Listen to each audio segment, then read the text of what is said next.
رسول اللہ صلی اللہ علیہ وسلم نے گائے، بھیڑ، بکری ان کو ذبح کرنے کا طریقہ بتایا ہے۔ بائیں طرف لٹایا جائے اور 4 چیزوں کو کاٹو چھری کے ساتھ۔ کون سی 4 چیزیں؟ الحلقوم والمری والودجین، سانس کی نالی، کھانے پینے کی نالی، اور ان کے دائیں بائیں جو موٹی گلینڈز اللہ تعالیٰ نے بنائی ہیں، جب یہ چاروں کٹ جائیں تو اس وقت صحیح ذبح ہوتا ہے۔ رہا اونٹ تو اس کے ذبح کرنے کا طریقہ نہر کہلاتا ہے۔ اونٹ کو کھڑا کرو، اس کی اگلی بائیں ٹانگ کو باندھو، پھر اس کی ہنسلی میں کوئی تیز دھار لگاؤ، جب خون نکلے گا گر جائے تو پھر گوشت تو بنانا ہوتا ہے۔ رسول اللہ صلی اللہ علیہ وسلم نے حکم دیا اور آپ کے صحابہ نے بھی اپنی بیٹیوں کو حکم دیا۔ قربانی مرد بھی کر سکتا ہے، قربانی عورت بھی کر سکتی ہے۔ صحیح بخاری کی روایت ہے، امر ابو موسیٰ العشعری بناته ان یضحین بایدیہن، ابو موسیٰ عشعری نے اپنی بیٹیوں سے کہا جاؤ اپنی اپنی قربانیاں خود کرو۔ نہ جانے کس نے کہہ دیا کہ عورت کو تو چھری پھیر دے حرام ہو جاتا ہے۔ اور آج کل ایک نئی بات ہے، کدو اگر اچھی طرح چھلکا نہ اتارے اوپر سے وہ بیل جس کے ساتھ کدو لگتا اگر پہلے ٹوٹ گئی نا تو یہ بھی حرام ہو جائے گا۔ اچھا جی کہاں لکھا ہے؟ لو ساری باتیں کو لکھی ہوتی ہیں۔ اچھا جی ساری باتیں لکھی نہیں ہوتی تو ان کو ماننا بھی ضروری ہوتا ہے۔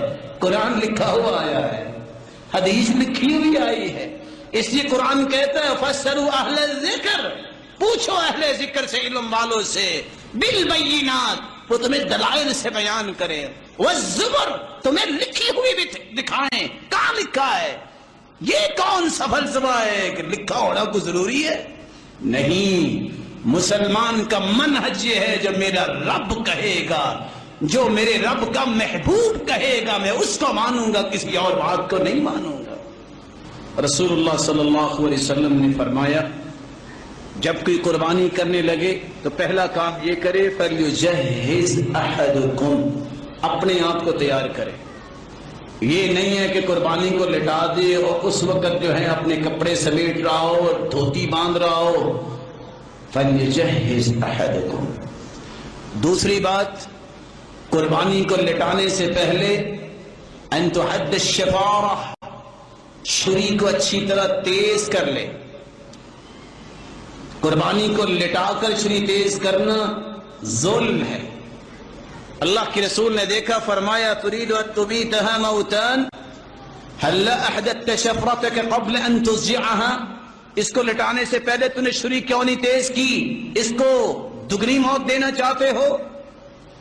عمر تو عمر تھے، جب دیکھا کہ ایک بکری کو لٹائے بیٹھا ہے اور چھری تیز کر رہا ہے، انہیں کوڑا لگایا، فرمایا سقها الى الموت سوقا جمیلا، موت تو دینا چاہتے ہو، ڈبل موت کیوں دیتے ہو؟ اس کو خود تیار ہو، چھری کو تیز کرے۔ اور فرمایا احسان کرو جانور کے ساتھ۔ احسان کیا ہے؟ جب تم نے چھری پھیر دی ہے پھر 6 بندے جو جانور پہ بیٹھے رہتے ہیں 10 منٹ، ظلم ہے، اس کو چھوڑو تاکہ اس کی جان آسانی سے نکل جائے۔ وَأَن تُوَارَ عَنِ الْبَهَائِمِ، چوتھا ادب یہ ہے ایک جانور جب ذبح ہو رہا ہے تو دوسرے جانور دیکھ نہ رہے ہوں، چھپا کے کرو۔ رسول اللہ صلی اللہ علیہ وسلم نے قربانی کی اور آپ نے اپنا بایاں قدم مبارک اس کے پہلو پہ رکھا، دائیں ہاتھ سے چھری چلاتے وقت فرمایا بسم اللہ واللہ اکبر، اور چھری چلا دی۔ رسول اللہ صلی اللہ علیہ وسلم نے حکم دیا کہ تم دن کو بھی قربانی کر سکتے ہو، رات کو بھی قربانی کر سکتے ہو، لیکن اس نیت سے اگر رات کو قربانی کرو کہ گوشت بچ جائے، کو لینے نہ آئے، تو یہ مسلمان کی شان نہیں ہے۔ بخل وَأَيُّ دَاءٍ أَدْوَى مِنَ الْبُخْلِ، بخل سے بڑی بیماری دنیا میں کوئی نہیں۔